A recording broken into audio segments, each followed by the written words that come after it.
Masechet Menachot Daf Tzadik, Gimel résumé. On a vu dans la Mishnah que l'héritier, que son père a fait un korban et qui est mort, avant d'offrir le korban, eh bien, son héritier, son yoresh, il doit faire la smicha. La Gemara elle ramène à propos de ce inyana, de cette halakha, une machloket. Selon Rabbi Yehuda, le yoresh, il ne peut ni faire de tumura, ni la smicha sur le korban. Selon Tanakama, comme notre Mishnah, le yoresh, l'héritier, il doit faire la smicha sur le korban et il peut faire aussi tumura. La Gemara ramène les drachas de psukim. Selon Chachamim, il peut faire, parce que c'est écrit Hamer Yamir, à propos de la tumura, on voit que la Torah se répète pour inclure le yoresh, donc le yoresh, il peut faire la tumura, de là on apprend pour la smicha aussi. Rabbi Yehuda, il apprend de là que Hamer Yamir, ça vient inclure la femme, qu'une femme, elle peut faire tumura.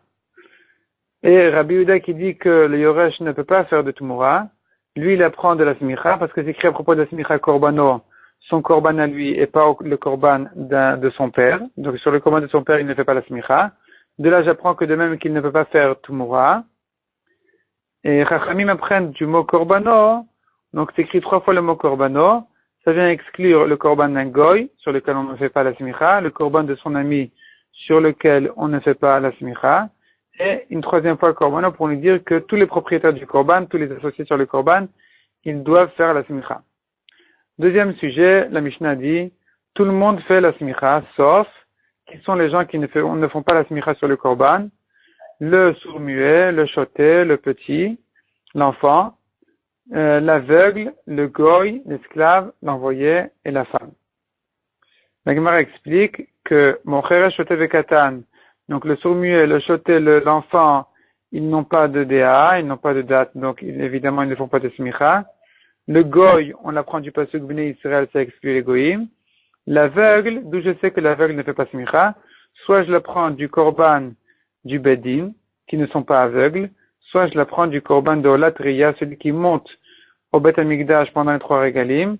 Il doit amener un korban qui s'appelle Olat Riya, et or lui il n'est pas aveugle, donc de là, et il est écrit à propos de ces korbanot-là, à propos de ces korbanot-là, il y a la mitzvah de smicha. Donc, de là, on apprend que la mitzvah de smicha ne se fait que par celui qui n'est pas aveugle. Parce qu'on a une xéra shava entre le korban du bedin, de même, entre le korban du bedin et le korban habituel, et de même entre la olat riya et le korban habituel sur lequel il faut faire la smicha. Donc, de là-bas, on apprend qu'un aveugle ne fait pas de smicha. Ensuite, la Gemara, elle expliquera pourquoi est-ce qu'on a besoin de citer dans le Mishnah que ne fait pas la smicha ni l'esclave, ni l'envoyé, ni la femme. Donc c'est un chidouche, c'est-à-dire un chidouche de plus en plus grand. Parce que non seulement l'envoyé qui n'a pas l'esclave qui n'est pas chayav de toutes les mitzvot, mais même le shaliach, l'envoyé qui est chayav de toutes les mitzvot ne peut pas faire la smicha. Et même la femme, où on dit que ishtok et goufo, elle ne peut quand même pas faire la smicha. Ensuite, la Mishnah nous dit encore, la smicha s'appelle shiare mitzvah, ce sont les restes de la mitzvah. C'est-à-dire que il est écrit dans la Torah que la smicha, en faisant la smicha sur le korban est voulu, alors que c'est que le sang qui est l'essentiel de la kapara.